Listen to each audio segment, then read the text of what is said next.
Liberalism is often cited as the dominant ideology in modern history. It emphasizes individual rights, the idea that government must be approved by its people, and equal treatment under the law. It supports free markets, elections with multiple political parties, a separation of powers across government branches, and the separation of religion from the state. Key liberal values include privacy rights, freedom of speech, freedom of the press, freedom of assembly, and freedom of religion. Separatism seeks to create a separate nation, sovereign state, or government distinct from an existing one. Communism is based on common ownership of the means of production, distribution, and exchange, where products are allocated based on need. In a communist society, there is no private property, social classes, money, or state. Conservatism, as the name suggests, aims to preserve traditional values in Western culture. Conservatives typically promote the nuclear family, organized religion, the military, and property rights. Libertarianism upholds liberty as its core value. Aiming to maximize autonomy and political freedom, it advocates for minimal government intervention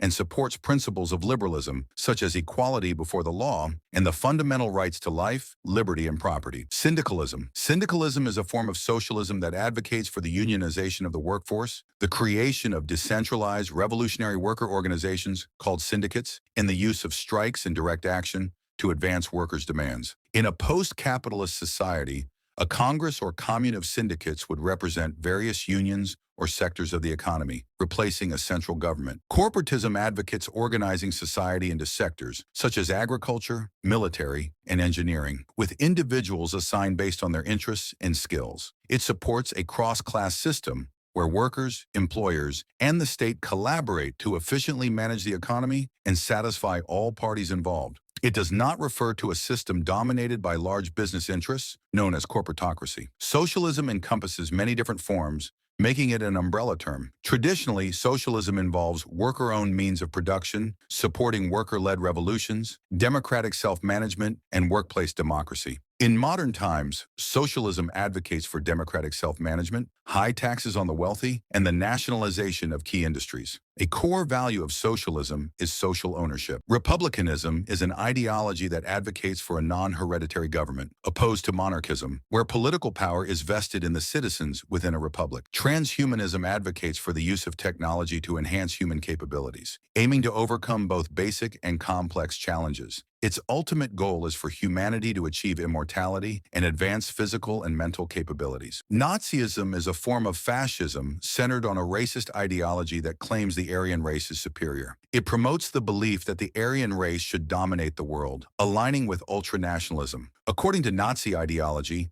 an Aryan is defined as white, heterosexual, mentally and physically able, and non-Jewish. Those not classified as Aryan were labeled Untermensch, subhuman, and faced severe persecution. Nazism also embraced eugenics, aiming to improve the genetic quality of the population. Individuals deemed life unworthy of life, including those with disabilities, were killed or sent to camps. Feminism seeks to establish political, economic, personal, and social equality between the sexes. It asserts that societies often prioritize the male perspective, leading to the unjust treatment of women. Feminist efforts focus on combating gender stereotypes and improving educational and professional opportunities for women. Anarchism promotes a society without rulers or centralized authority, emphasizing freedom and voluntary associations. It seeks to replace the state with stateless societies. Capitalism is an economic system based on private ownership of the means of production and their operation for profit. The key features of capitalism include private property, free exchange, competition, the division of labor, and social cooperation. Imperialism is the belief that a country should expand its power and influence, often through military means. It was once widely popular, seen as a form of moderate policy, but has lost favor over time. Imperialism advocates for stronger nations to rule over weaker ones, often justifying this by claiming that colonized peoples benefit from the aid and resources provided by wealthier nations. Populism focuses on appealing to the masses, believing that their desires should be fulfilled. It can take many forms, but always represents a movement by the people for the people, without a clear political affiliation. Often associated with democracies, it relies on popular support, divides the people from the elite, and is frequently anti-establishment and anti-politics. I don't think you'll be quick enough to press the next video. 3, 2, 1. You lost!